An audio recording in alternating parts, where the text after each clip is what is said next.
Ràdio Vilablareix presenta la notícia positiva de la mà de Rosa Anticó.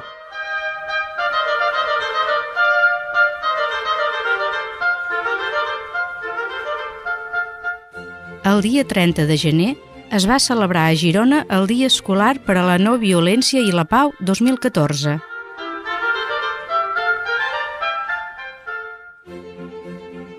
El Parc del Migdia va ser l'escenari de la festa de cloenda del Dia Escolar per a la No Violència i la Pau 2014.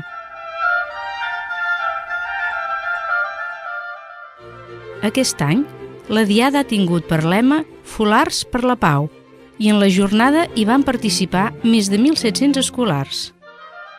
Van formar part de la campanya les escoles Carme Huguet, Doctor Masmitjà, Eiximenis, d'Educació Especial Font de l'Abella, Maristes, Mare de Déu del Món, Marta Mata, Migdia, Pare Coll, Pla de Girona, Verd i l'Escola Vilarroja.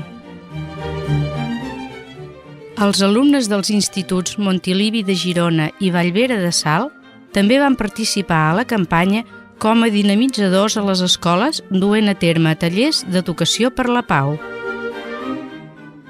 La campanya Folars per la Pau ha estat impulsada de forma conjunta entre el Servei de Cooperació i Solidaritat de l'Ajuntament de Girona i la coordinadora d'ONG Solidàries. La festa de cloenda va ser amenitzada per la troca i s'hi van dur a terme diverses activitats com la ballada de la dansa dels amics, la cantada del món seria més feliç i la lectura d'un manifest per la pau a càrrec d'alumnes representants de les escoles que han participat a la campanya.